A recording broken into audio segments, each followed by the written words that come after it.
Hey, everybody. Welcome back to Notes to Self. I'm Melanie. And I'm Cory. If, And we grew up in the AUB. Sorry, you go. If you don't know who we are, we were both born and raised in the AUB, or the Apostolic United Brethren. My dad is the current leader of the Apostolic United Brethren, and I grew up with 34 brothers and sisters, 4 mothers. I got married a week into 17, had 3 kids before I was 23. And I was born and raised in the AUB. My dad had 9 wives and 39 children that grew up in a compound up in Montana. Raised all sorts of animals, had 13 acres of crops. That we grew up on a farm, compound farm. So here we are. We are going to be continuing watching season 2 of Sister Wives. We have never watched these seasons. So this is the first time through for us. And we're going to be watching these and giving you guys our commentary, what we think, what we see, some of the behind the scenes. And this episode, we're going to do episodes 2 and 3 because there's not always enough content in just one. So we start this episode 2 with them talking about trying to shelter their kids from social media, from the media in general, because now the Brown family has become public. And that is something that we grew up with anyways. I mean, the internet wasn't a thing when we were younger, but we were very sheltered. I was not allowed to read magazines. I never read any sort of girl magazines, anything like that. We were very sheltered. We did watch some regular television, but not much. So this doesn't surprise me that the Browns want to shelter their kids from this. Well, and that people are showing up on their doorsteps to interview them and stuff like that. So they're trying to get them away and run them up to his dad's compound or farm. Yeah, they go up to the ranch in Wyoming. But yeah, so I think it's interesting because in polygamy, then there is so many times, like, everyone's cars are broken down all the time. It's so obnoxious. And so the Browns get on the road and then the engine on their Suburban blows. And they're sitting on the side of the road. And I remember growing up, my dad was in the car business. He repaired cars. He did stuff like that. And we still never had a vehicle that worked. So this is not surprising. It's like you jimmy rig your vehicles until they are literally on their last leg and there's nothing else you can do with them. And then you still put duct tape on them and a little bit of spit wash, and then you still keep driving them. I think it's crazy that this is such a polygamous thing to do too, is that they literally get on the road and they're like, oh, maybe we didn't put enough oil on it. Okay, you're about to go on a road trip for 12 hours. Would you not make sure that you had the oil changed, the tires rotated, whatever it was that you needed to do to that vehicle to make sure that it was road safety, especially if you're going to put a dozen children in that vehicle? So those are kind of some of the things that when I saw that, I was like, ugh, because I remember growing up, our vehicles were always breaking down. Well, you carried a couple quarts of oil and some radiator fluid. That was all in the back of the vehicle so that when stuff went down. We grew up, we did have a huge cargo van, like the one that they rented. We maintained that. My little brother was working with one of the main mechanics. He's a licensed diesel mechanic now. And so he was really good on making sure the vehicles, but we had to learn how to check the oil before we'd go on a long road trip, check all the fluids. And so we were always doing that. And people within the community would borrow our van to go on long road trips because what's yours is mine and what's mine is yours. Well, because we took care of it. And a lot of vehicles, you do not know how many vehicles would be broke down off the side of the road coming in and out of Pinesdale because people would just run it. They wouldn't check oil. They wouldn't do any of that stuff. Yep. So that was kind of bothersome to me to see that here they're about to take their children on this long road trip. And this is so typical because then they have to tow the car back to a tow shop and it's going to be $5,000 to repair. And Cody pulls up on a motorcycle and I'll bet you that motorcycle oil got changed. I'll bet you all of, why is our lighting switching? Our lighting keeps switching. It's weird. Good. And so that's what's so frustrating to me is because my dad always had a working vehicle, but the mothers didn't. And so the vehicles that transported the actual children are the ones that are always broken down. But he rolls in on a motorcycle and has a convertible. It makes no sense to me. And so the men in this religion are very well taken care of, but the women and the children get whatever's available, get whatever's left over. And that is extremely common. So that did bring a little bit of to me when I saw that car breaking down. And then we are in the infamous scene, which we have seen a couple times on social media clips, where they stop to get their pictures. And Robin's like, yeah, do why for Wyoming? And Mary looks at her like, are you ridiculous? And so I've gotten a lot of feedback. We have not watched the entire episodes, like I said, but we've gotten a lot of feedback about how uneducated they believe Robin is, how she's very illiterate. And there's a couple of things, I've been embarrassed for things that I've said because education just isn't that big of it, isn't as important for the girls as it is for the boys. So I'm not surprised if she's not as educated as she could be. Well, but then again, when they're talking to the older ladies, there is some men will latch themselves onto a smart woman. Yeah, a woman that has education. He takes her advice more to heart. So yeah, it's really funny because I was never pushed to go through school, and yet my dad only respects people who have degrees. So if you don't have a degree or you don't have an education, he doesn't care about your opinion at all.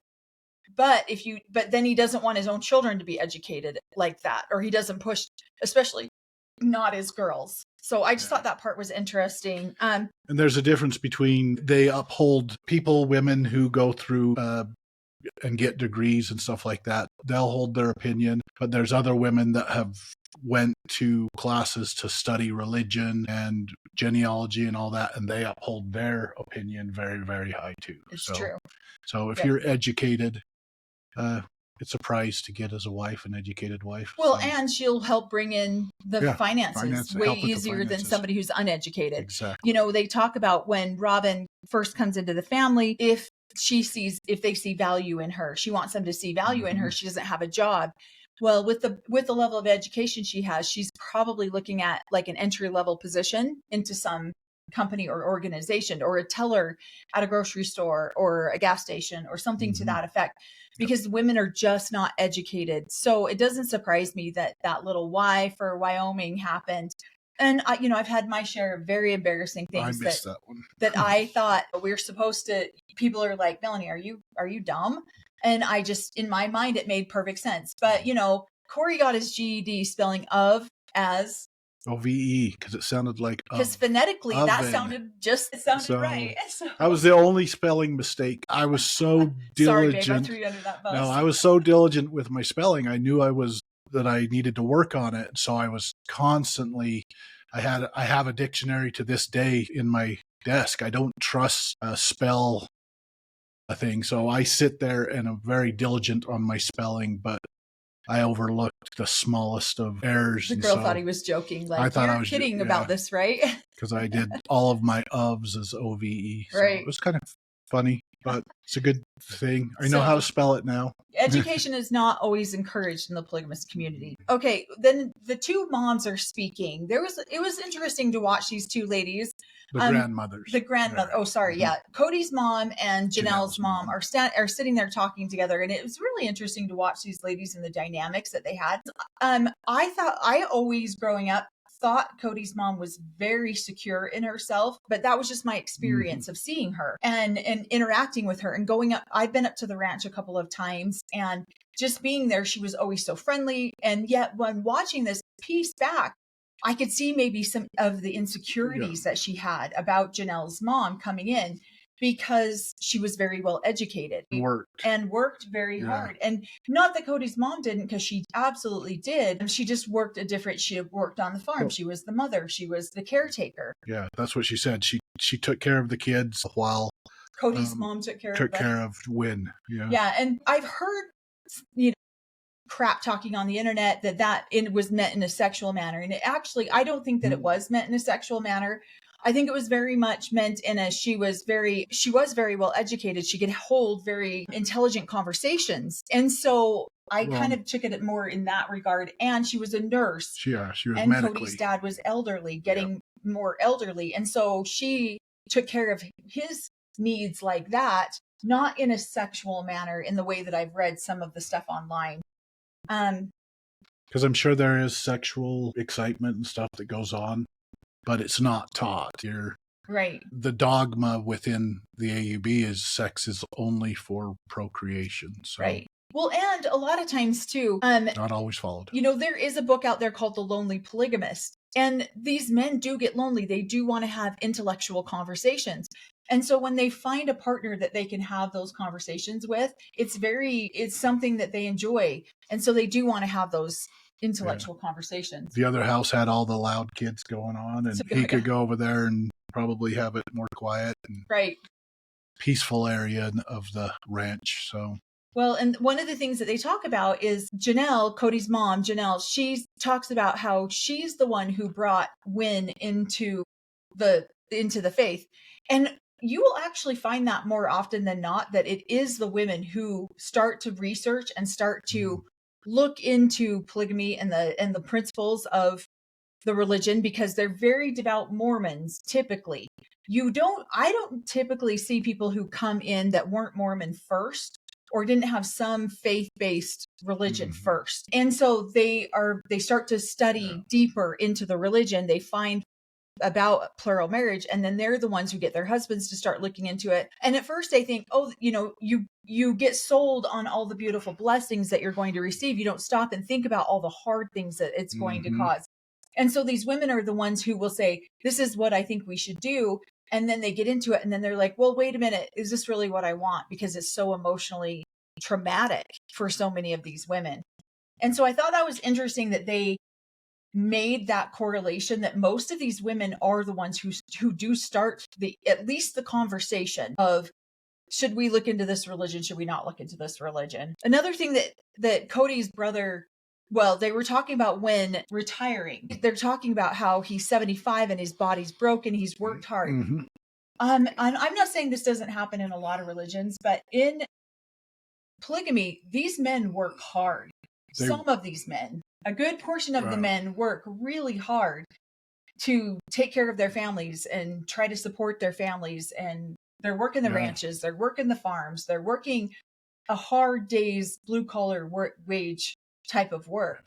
Yeah, my dad retired from the military, so he had a military income, but he always was working. I mean, he worked all the way up until he physically couldn't go to work anymore. He broke both of his hips, and they had him sitting at home, and he didn't like it, but he was always working. My whole childhood, most of my adult life, he had a job, and so did some of the other wives. I mean, yeah, I've got mothers that are working well into their 70s. So. Well, and most of the women in polygamy, they literally work their fingers to the bone. And I have seen this happen over and over and over. And, we've joked now that our baby's 18 and we don't have as much to do.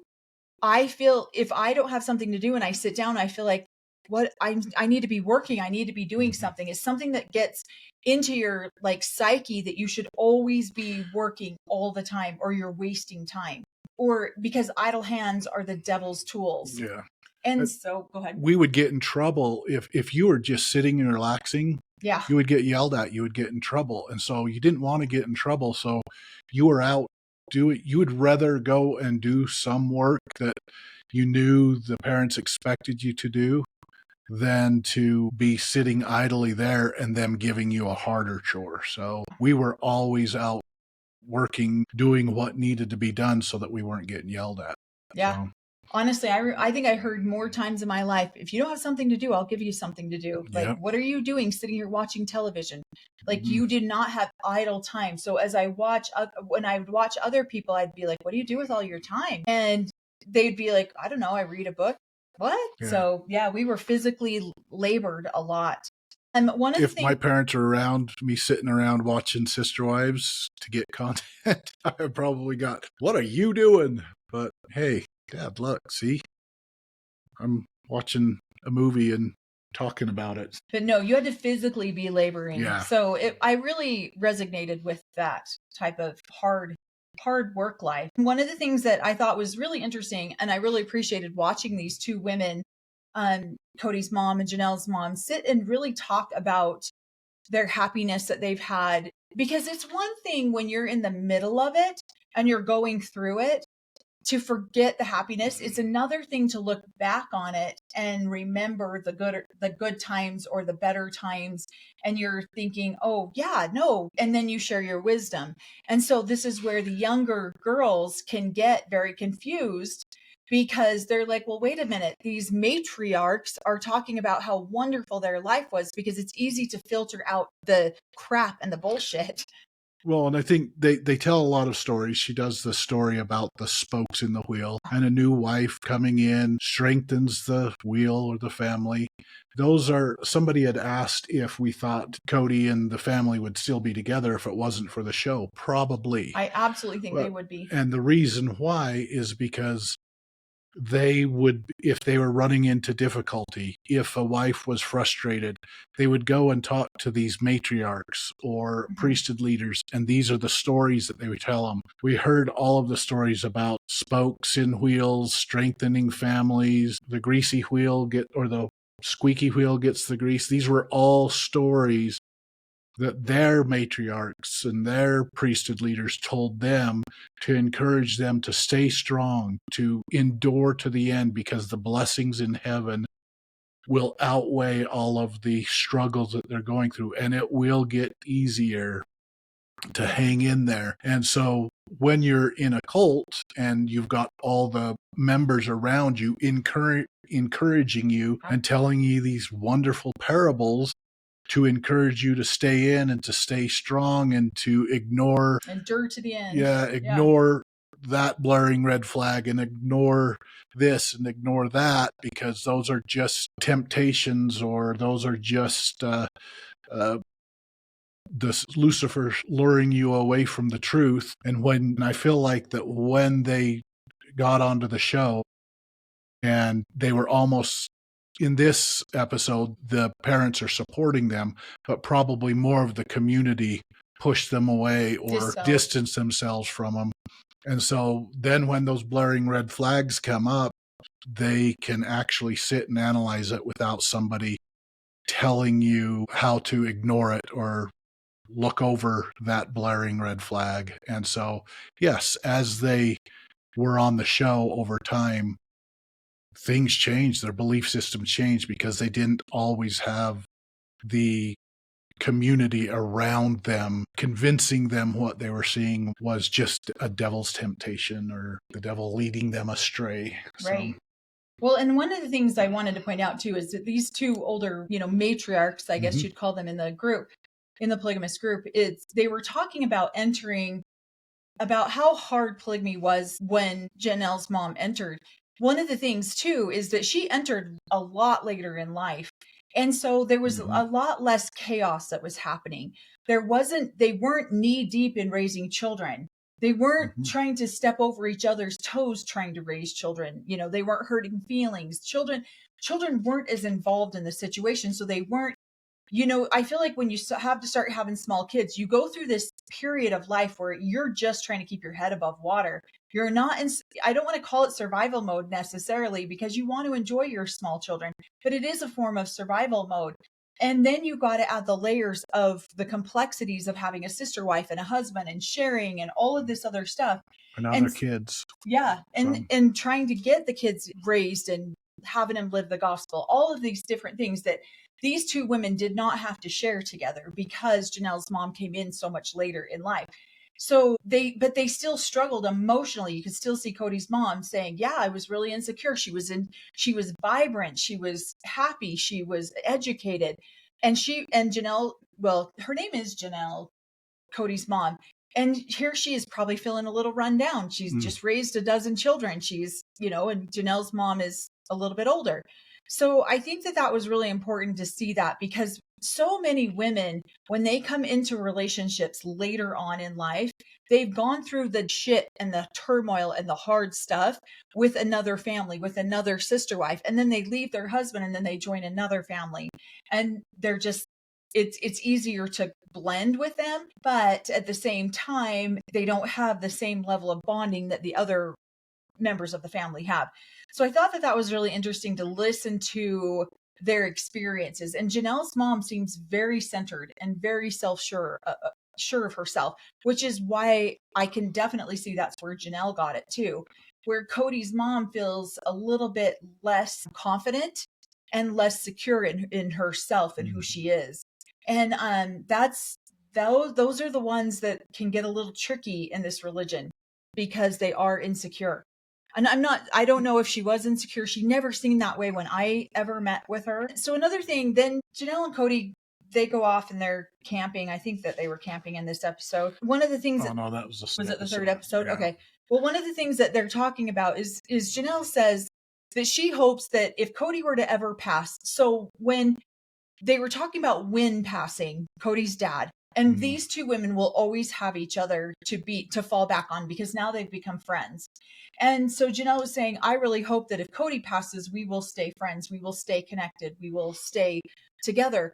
Now, I've seen this happen multiple times where the husband will pass and the two wives have made a commitment. We're going to marry the same man again. We're going to keep our family together. I very seldom ever have seen it happen. In fact, I can't think of one situation that it's ever happened where the women have actually stayed together and raised their children together or even remained friends. And we can see that fallout too. Cody's not even passed and these women aren't friends. Yeah. When my dad passed, his wives have never remarried. And would you even say that they're friends though? I wouldn't even say that they're friends. I would say that they're not friends, but I wouldn't say that they were confidants or friends in any way. Yeah. No. I feel like they both have a commitment to the children. Right. But yeah. But as them having like a close sisterhood bond, I wouldn't say that they have that.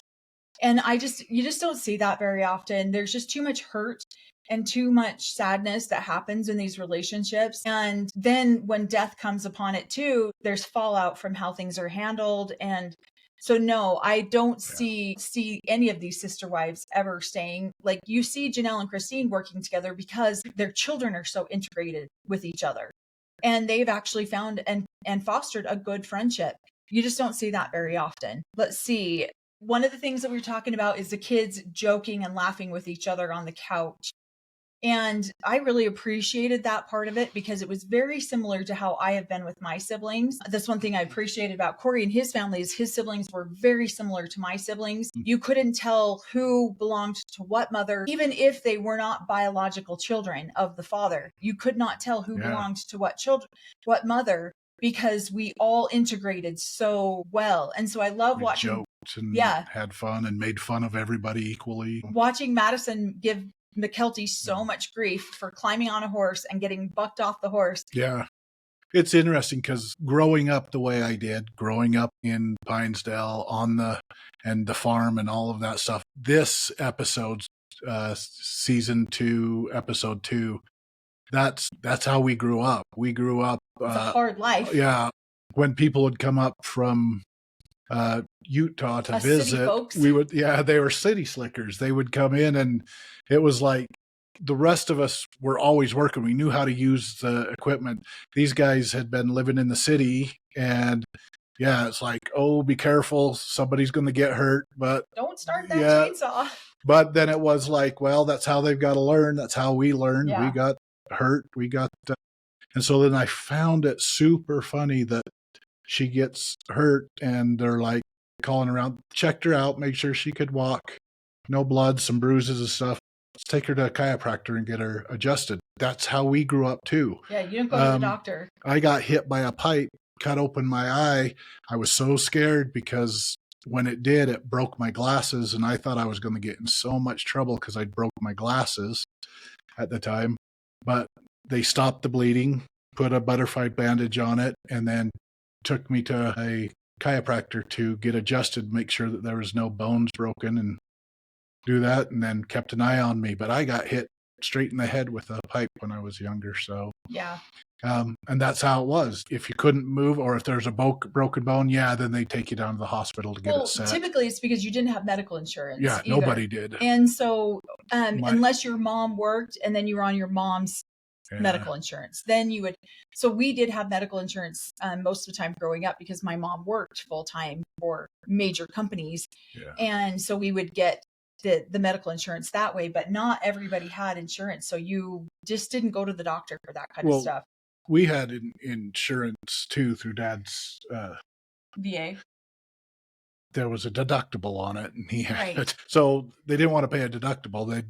I didn't go to a hospital until I broke my arm. And you were for myself. You were 44, I think, when that happened. Yeah, it's the first time I ever went into a hospital. So yeah.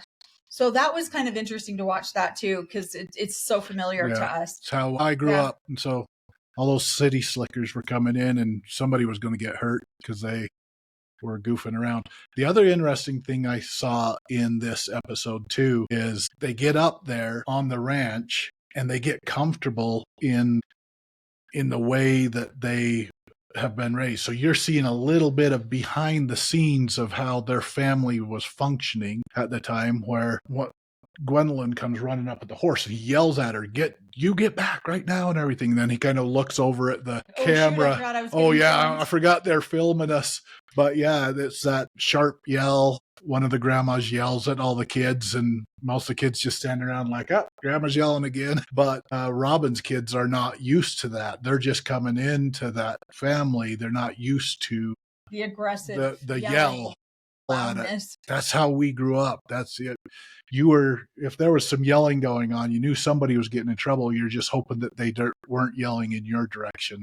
But there was always somebody getting yelled at, and stay away from that. You have 39 kids running around. Yeah, sometimes you got to yell at those kids, and that's what they did, so that somebody wasn't getting hurt or injured. Well, there's so much chaos that sometimes you have to do a very loud yell to get to stop so people will pay attention, especially if it's going to be someone's going to get hurt.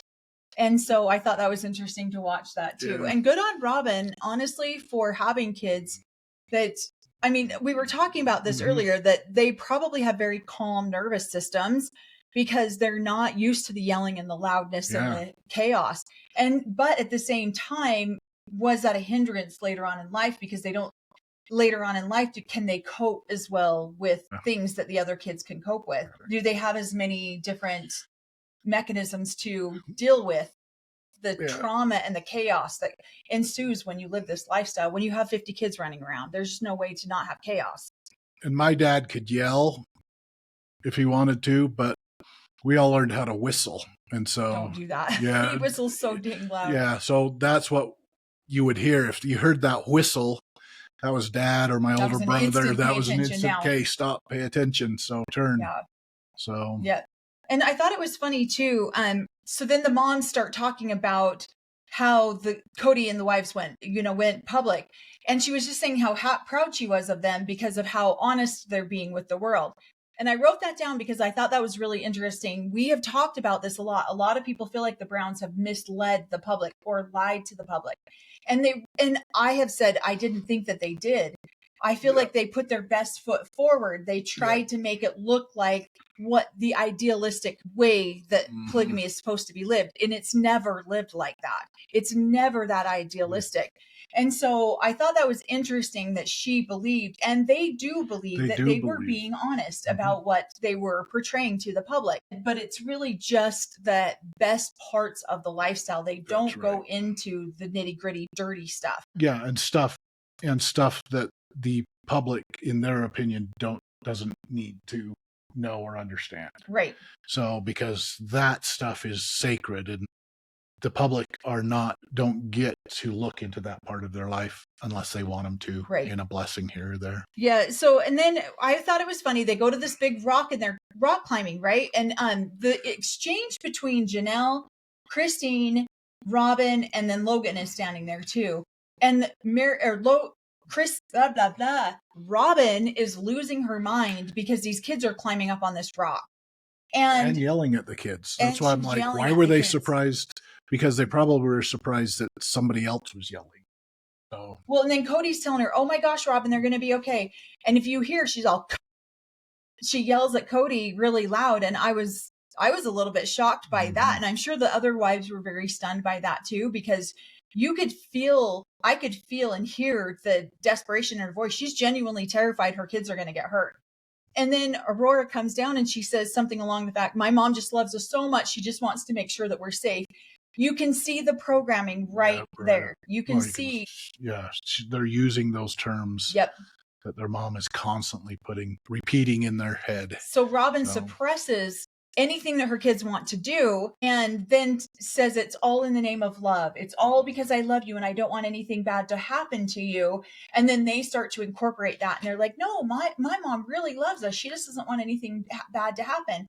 And I love how Janelle comes down and she's like, I'm just trying not to laugh at you, Robin. You're having a total heart failure and these kids are being kids. Like there's nothing, And then I love how you see Christine's face. She is just like, this is ridiculous. But Janelle pops off with something like, I'm just trying not to laugh at you. And I love how Christine and Janelle counteract that. And they're saying, no, there's a lot to be said when you learn how to use your body.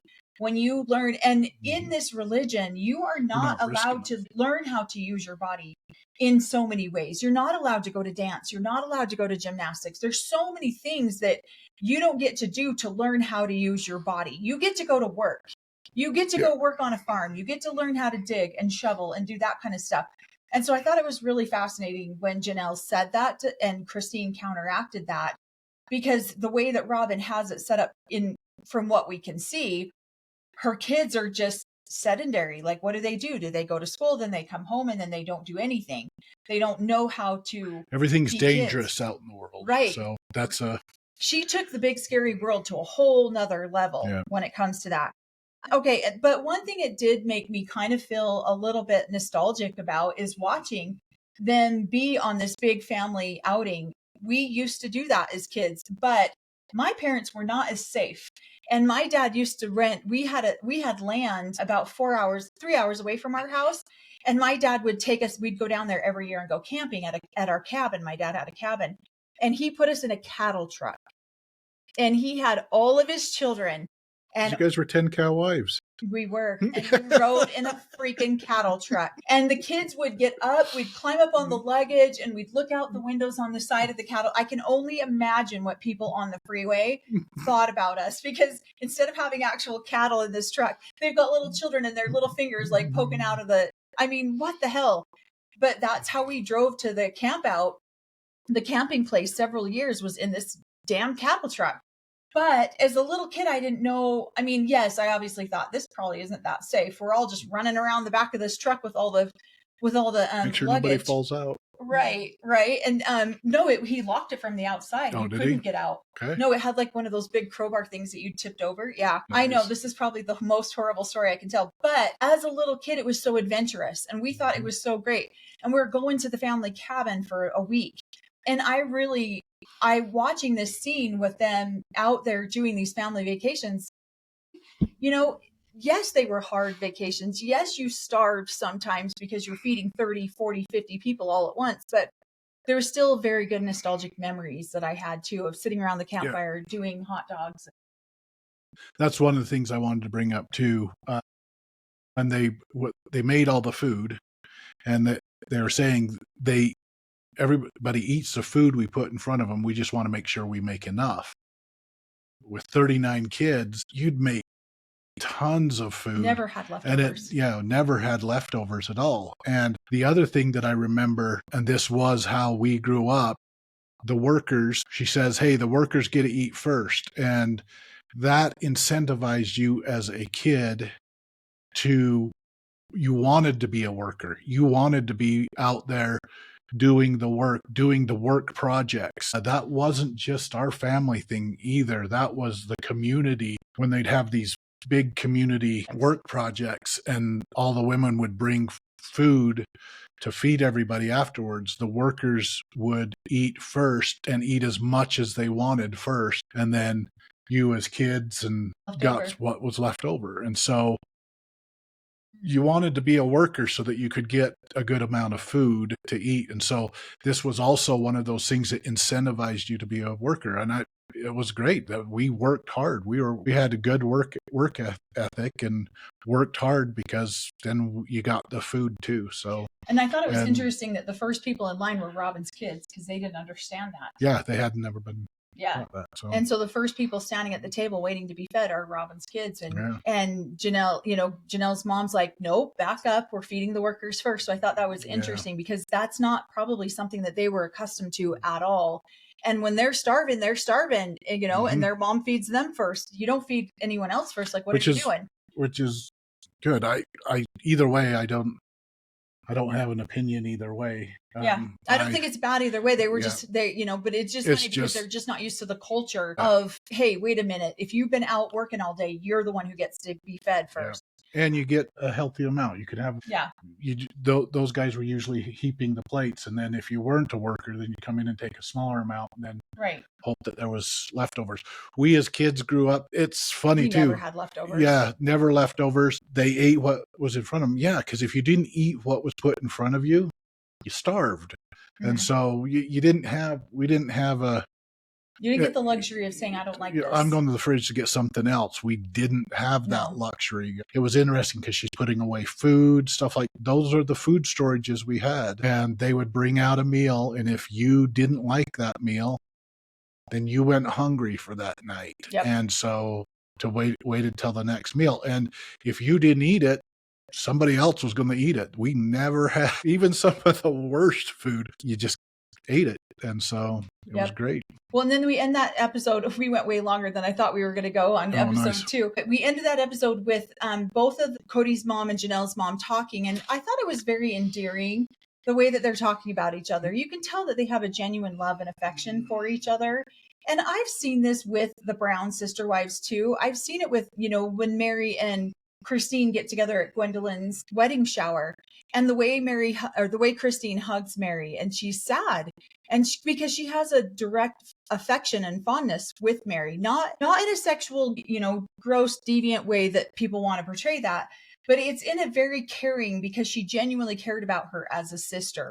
And so you can see these two elderly matriarchs talking to each other at the end of the episode. And I was very touched by it, because I remember being little and watching these older women have deep love and affection for each other. It was the younger ones that were trying to figure that business out. And then you can see that Janelle and Christine have deep affection. So there is a bond that is created. And there is a love that is created between some sister wives. It just takes time, and it takes patience, and it takes wisdom, and it takes having experiences to gather the wisdom enough to know that, you know what, I'm not going to get upset about this. I'm going to let this one slide. Well, there's all, in each thing, there are some that, Christine and Janelle are still good friends after this. Right. They've been through the same stuff together. So there are some that create bonds. There are some that do not. So it's easy for us to pick out all the negative stuff, but I really want to stress on these positive points, because these two matriarchs are genuinely showing affection towards each other, that they care for the kindness of the other one. And so those are the friendships. So when we're sold the idea of polygamy, that scene right there at the end of episode 2, when these two women are speaking, is what we're sold. That's the ideal. That's what you're striving for, is to have a relationship just like these two women do. And kudos to them for having that. But that's what you're sold that you're going to have. And you're not... If you stick to the end. If you stick to the end. If you endure to the end. The other thing I wanted to point out at the end of this one is they did point out where each wife was staying. Janelle was staying with her mom. Robin stayed with Cody's mom to get to know her, because she was the new wife in, and the other, Mary and Christine got a hotel. And I was like, how come Cody didn't say where he was staying? Well, of course you knew where he was staying, with his mommy. He's the mommy's boy. And so that's why Robin stayed with his mom, because that's where Cody was going to stay. And it makes sense. It really does, because she is the new wife and she is getting acclimated, and she's never been to the ranch before. So it makes sense. And she only had an 11-day honeymoon, so it really does make sense. She's needing more quality time. Yeah. Sorry, snarkiness. Okay, so now we're on episode 3. And this one really hurt my heart a lot for Robin, because in a lot of different ways, because I know it's probably not going to be popular opinion now based on how we've seen that the family has turned out.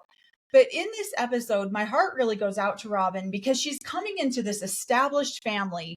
They have their little behind the scenes jokes, their inside jokes, their memories of each other. And she doesn't have any of that. She doesn't know where she fits. She doesn't know where she belongs.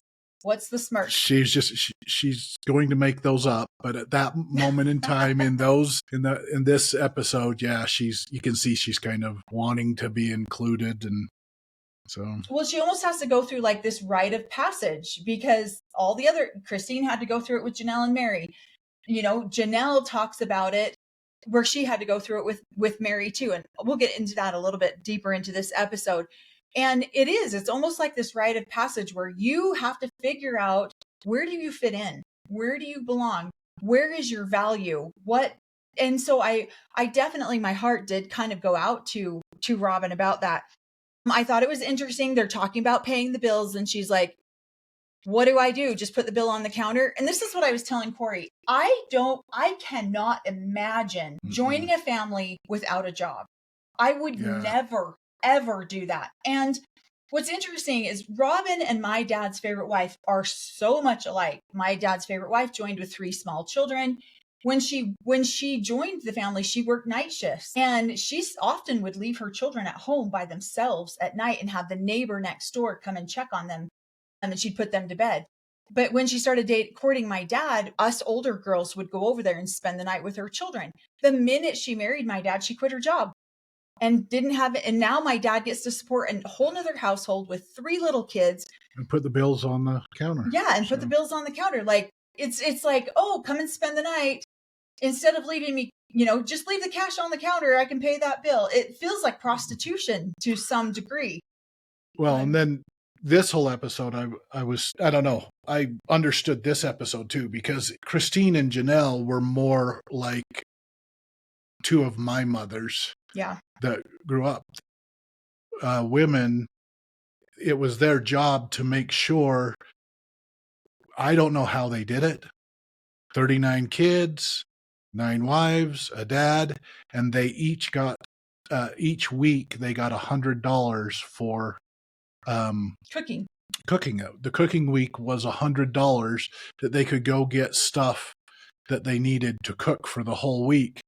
But then they were allotted certain amounts of food out of the food storage. And so these mothers were responsible for those food storage. They made sure that we had this many items of wheat and they kept track of it. And then we go get stuff in bulk. We put in the potatoes. And so each wife that had a cook week would then get a certain amount of that food, and then they'd have that extra $100 to go buy extras or whatever they needed to put everything together. But most of the food was in a food storage space. And so every house had a food pantry, the way that the Browns houses had a food pantry. That the people would come and get that. You'd buy everything in bulk. That's why that we survived off $100 a week. And I know this was way back when. Robin's house is set up away from them, you know what I mean? And she's buying food for her household and probably not, and it doesn't look like coming to get any of the bulk stuff. And so you see a different set of groceries at her house that hey, I said you could have a treat. She's watching the kids. I said that you could have a snack. You're not eating a whole meal over here, and empties out the cereal. With Isabel. So I'm like... You have to add a little bit more context. So part of it, she picks up the kids after school, and she's watching the kids after school, and she's giving them a snack. Okay. Yeah. No, and we had the main house where there was food, and everybody did that. But they had 2 different grocery bills. So that's where Janelle is kind of bringing up that, hey, wait a minute, we're taking not only on a rental payment, more electric bill, all these other bills, but we're bringing up a grocery bill too. And Cody's going to take care of that. Yeah, we looked at the different groceries on Robin's counter, and she's got name brand cold cereal. That never Yeah, we happens never had I'll that. bet you that didn't happen at the big house at the, where Christine They and have the Janelle, bulk yeah, stuff. they're going to have the Yeah, bulk cereals. yeah. You see the kids eating fruits like bananas and apples because that's what you would eat for a snack. I noticed that she had like a whole package of processed meats. You're probably not going to see that at Janelle and Christine's house. There's no way because processed meats are just way too expensive. And then I noticed like a little tub of name brand cream cheese. And we always bought no name brand everything, and you bought it in the bulk because that's how you could feed your family for the cheapest. But Robin's got these, I'm just looking at the groceries that she's got on her counter, and I'm thinking the amount of groceries and the amount of money that she spent on just those few items is probably what the Browns fed their entire family for a week on. Well, and then those kids are used to, in the big house that they're staying in, if they're hungry, they can go down to Christine's and just she's got homemade snacks food, that she's got everything there. They're going over there thinking, oh, we can do the same thing, and they're getting reprimanded. No, you don't get to just come and get whatever you want and how much you want. So I feel like this gives us a really early look because in later seasons, I know so many people have made comments and we've seen pictures of it, but we haven't watched the episodes of you can't get into Robin's fridge, talk to Mindy or talk to Robin first. And I think this is why, is because she's buying the more expensive foods that the rest of the family just doesn't buy. Christine says in this episode, her contribution to the family is that she saves money. She saves the family money. She budgets very well. She home cooks everything. And so then you see, and that is very true. That's a huge asset to have.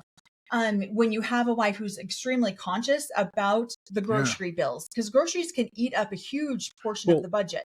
Yeah, you've got Janelle and Cody and Mary who are earning the money, and then you've got Christine that's being very, very conscious of how that money is spent and creating meals, creating stuff so that they just can come home and enjoy the home life and get food that she is creating. And she's very frugal on what she buys and budgets and all that stuff.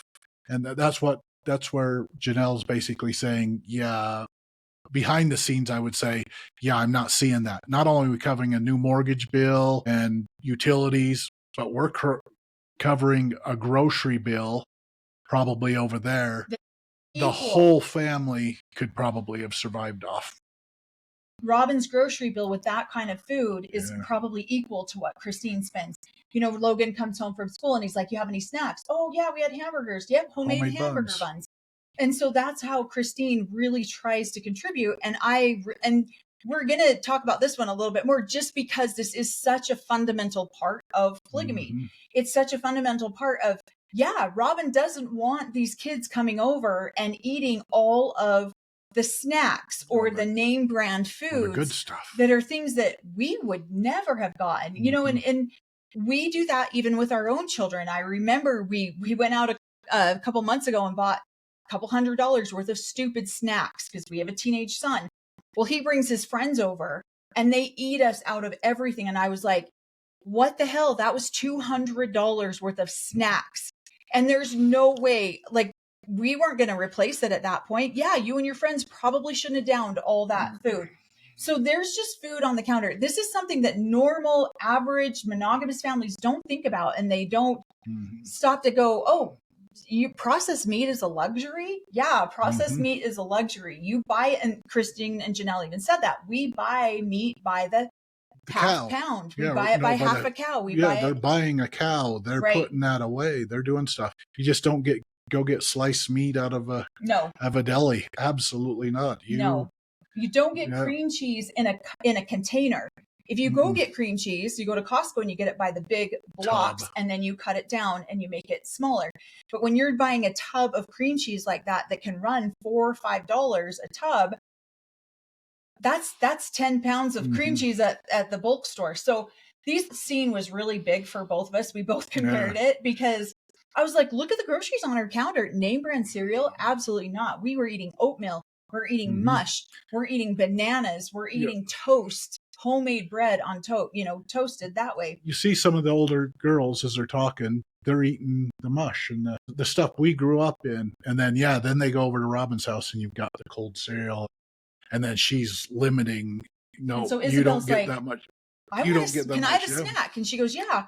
She pours herself a bowl of cereal, and Robin jumps her and says, I said you could have a snack, not an entire meal. Not a meal. Of course she's going to jump her because that's name brand cereal. And Isabel's and probably there's too many kids, and those kids will eat them out of house and home. Right. So that was a big scene for both of us. We paused it, re-looked, looked at it, looked at the difference of the different foods that Robin's eating and has in her home versus what the original three were providing for food. Yep. And my dad's favorite wife always had the great snacks, always had the yummy food. We did not. We didn't have that capability. My mom could not afford that. So another thing I think it's interesting too is that they're talking about paying the bills. Robin's like, what do I do? Just put the bill on the counter. I just don't understand the balls on this woman that she would not have a job. That she would, and that then Cody sits on the couch and tries to justify, we really need Robin here to help Christine. She's my go-to girl. Christine said, that's what she says. Christine said that too. I was overwhelmed, but I think they were being kind. No, you are to try to support Cody, to support her. They called her a babysitter. She's not a babysitter. She's a mother of this family. And I'm just like. So you see Cody fighting for Robin's position amongst the women. And this is what I'm saying. I felt sorry for Robin to some degree because she's trying to find her spot. And I can imagine, I don't know this for sure, I can imagine her crying to Cody saying, I don't fit in. I don't know where I belong. I don't know what my spot is. These women are treating me like I'm a babysitter, and I'm not a babysitter. I'm a mother. And so then he has to come to her defense saying, she's a mother. Because the minute Janelle calls her, if you watch Robin's face on this episode, she's pissed. She's angry. 90% of the time that they're on the couch. She's just got her arms folded, or she's got her hands on the side, and she's playing with her rings. And you can see her body language is really aggressive. Less than happy about some of the conversation. But he's in the background. So in the background, he's probably like, you were a Diesel Jeans model, and we've got a show, and you're going to be the star of the show, and going to bring in so much money for the family. So just hang in there. Hang in there. You're going to be the superstar or the leading lady. And then she gets demoted to babysitter status. And Cody instantly corrects that. She's not a babysitter. She is a mother. And I'm excited to see how quickly that changes where she needs a nanny because she's so busy. But it'll be interesting. Yeah, because we don't know when the nanny came in. So both of us were like, why does she need a nanny? Yeah, she's a babysitter. She needs a nanny. Why does a babysitter need a nanny? Right. So they're talking about the different the couch interviews on this episode were so fascinating to me. So they're talking about how their kids get, Aspen's going to go to Cody and ask Cody for a pair of shoes because Christine's like, it's not your week to get something. And Janelle's like, yeah, Madison would have me buy her something every week. And then Mary turns and says, I only have one child and she gets whatever she wants. And Robin throws her head back laughing. Mary laughs, and you see Janelle and Christine. They didn't think that was funny. They did a little bit of a. Christine. And then they realized. And Christine just sat there. They realized what had just been said. I think it took a second. Everybody's laughing. No, just Janelle or Christine. There might have been a bit of truth. But they're both like, and that's hard when you are the mother with 6 children and you can't provide for your child what this mother with one child has. That is so hard as a mother. I know my mom struggled with that all the time. And I had a mother who had one girl. Her oldest child was one girl, and then she had 9 boys. That girl got whatever, whenever, however she wanted it. And the rest of us, my mom had 7 girls. We got whatever was available.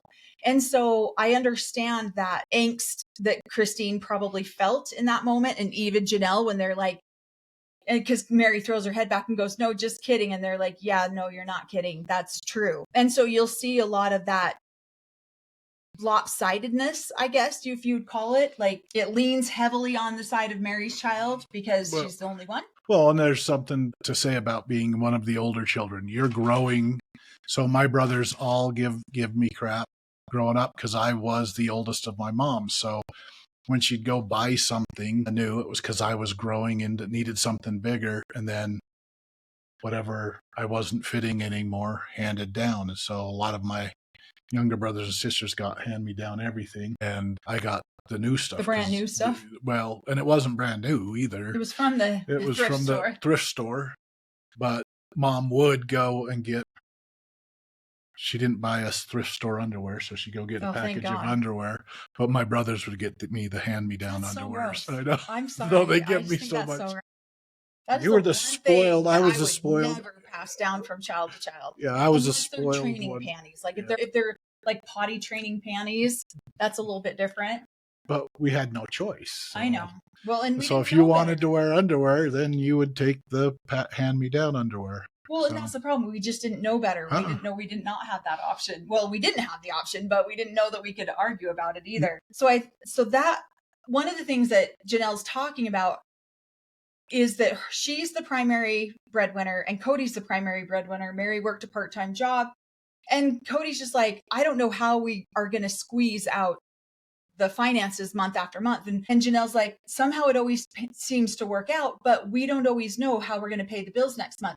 And I'm watching this going, sell Cody's motorcycle. Tell me why this man has a motorcycle when he's got 2 wives on food stamps.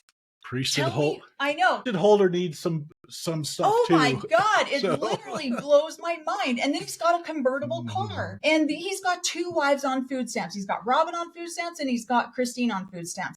Tell me why this man. Are they on food stamps? Yeah, apparently so. It's all over. Yeah. Holy cow. I think it's complete bullshit. Yeah. Why does this man need this extra when he's got children and wives that are living off of assistance? This is where, I mean, not everyone goes on government assistance in these. I hate it when people bulk the whole thing together, but some do. Yeah. When you watch a man have luxury items such as a motorcycle and a sports car while his wives are on taxpayer funded dollars, it pisses me off. It really does. Okay. So then we already talked about that. Robin trying to find her value in the club, and she refers to it as the club a few different times. I just think it's funny because in the couch interviews, I feel like Cody is saying he's defending Robin in a way that she's already complained to him about. And then he comes back and defends her to these women. One of the things he talks about is they started immediately. Yeah. Yeah. The defense system. One of the things too is Janelle says, when I'm with Cody, I'm his entire world. I thought that was insane that they went down to Arches and spent 1 night camping. Cory's like, oh, well, no way is that 1 night. That's going to be a weekend. And he's like, no, they said it was an overnight trip. I'm like, bull crap. They're not going to go set up a tent and load all of this stuff and drive 4 hours away. Arches is like, I wouldn't say that it's quite as far as where Robin lived before they got married, but it's pretty far from their house. 4 hours, probably 3.5 for 1 night, for a sleepover 1 night. Man, they must have really wanted to have some snuggle time in that tent. Couldn't do that at home, so you had to go to a tent 4 hours away. But she talks about how when she's you stop doing that, because then people think I talk over you, and I'm not. You just start to say something and then you stop. The equal of from 11 to 1. That's how much more he loves. 11 days to 1 day. That's how much more he loves Robin than he does Janelle. Well, or the other way around. Probably the damn anniversary too. That's probably was. Probably why. And it's just Janelle's like, no, Janelle's like, how can we save money in the family since it's my money that we're spending? We'll take a sleepover in a tent with a quilt. Yeah. Yeah. You got to finish your thoughts because people think I talk over you, and really he just has like brain freezes. Because I'm hoping that TLC paid for their honeymoon thing. But yeah, I'm sure Janelle's like, no, we're doing 1 night of camping and some of this stuff because the money that's going out, I'm not going to. And that had to have been for a birthday or an anniversary because they don't normally just take time off like that to go spend 1 night somewhere. That's not normal. And it's not financially available to most of them. Yeah. But what my point of this one was, she was like, yeah, when I'm with Cody, I'm his whole world, everything. And so this is what I think is really interesting, because she says every one of the kids is going to think that their mom is Cody's favorite. You know, Mary's child thinks that her mom is the favorite. Janelle's Aspen thinks that her mom is the favorite. You know, Madison thinks her mom is the favorite. And it really goes to show when the Browns started this show, they were one of the most functional polygamous families. And that's why That would be it right there, is because he valued and treasured each one of his wives, and they all knew it, and their children knew it. Yeah. And so they didn't have to say, Dad's got a favorite and she's over in the other house. They all thought their mom was the favorite. Now, I know better. Until that changed. Yeah. I know better. My mom was never the favorite, and I knew that. There was not any question in my mind. I knew that from the time I was extremely small. My dad did not try to cherish each one of his wives equally like that.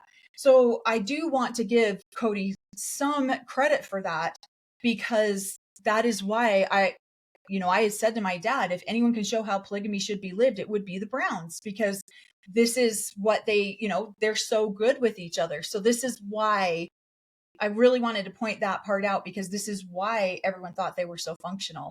He was an amazing actor. Oh my gosh, you're so horrible. I want to give him some credit that maybe he really did love his wives while he was with them individually. And his kids. Yeah, and he had a whole different setup at that point. Right. And it wasn't until Robin really did cause a shakeup within that family. Right. In many different ways. You start to see right off the bat the changes she's making within the way that their family was functioning before she showed up. Right. So... Well, and a lot of it too, Cody's like, I don't understand where some of this deep resentment and hatred for Robin is coming. This is where it's coming from. Yeah.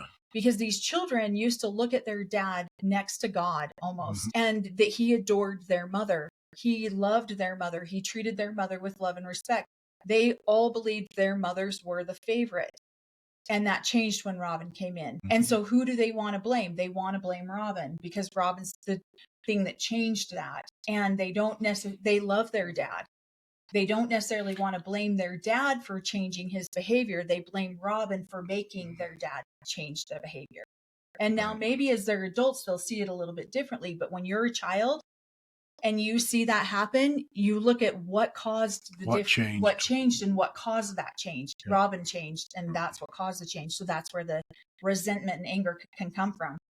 And there's probably other stuff behind the scenes that they're not telling, because she says, the kids say in there, Janelle basically says, well, you said the kids need to apologize. And Robin's like, I never told him to apologize, everything. No, but you gave him ultimatums and angry talks where he felt like he needed to get them to apologize, or he was throwing his authority around. You will apologize.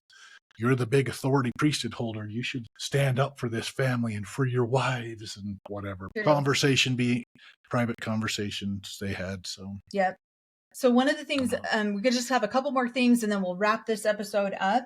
One of the things he talks about is how each wife has their job. Christine's is the job of being the mother. Janelle's got her career. Mary kind of jumps in and out with her part-time jobs here and there, and then helps out at home. And then Robin's now a particular mom too. So Cody talks about how they're all functioning in the relationship with their designed roles or whatever. This is very true that this happens in this religion, because in order to keep the family functioning, people do have to step up and gain a role or gain a position.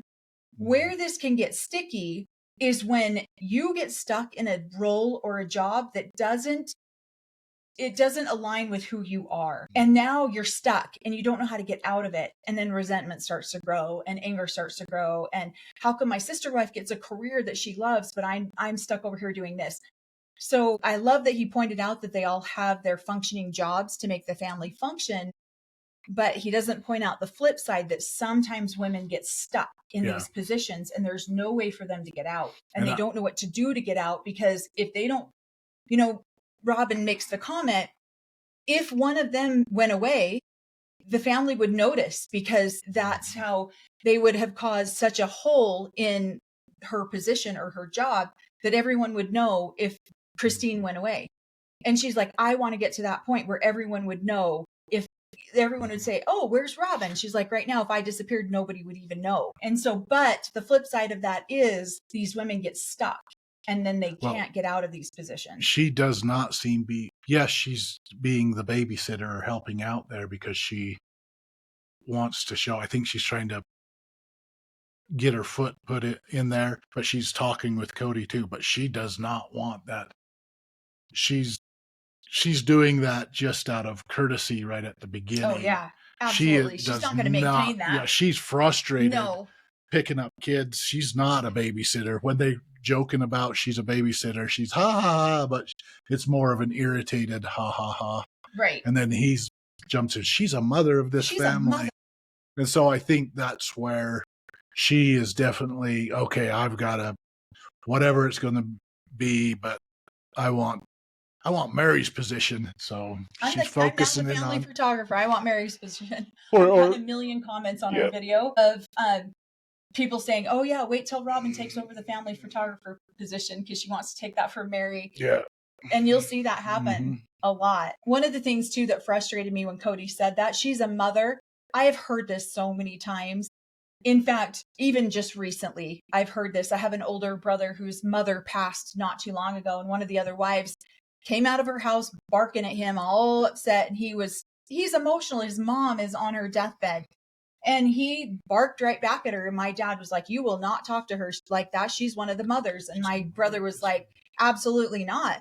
He's like, she doesn't deserve or demand. I don't have to give her respect because she's a mother.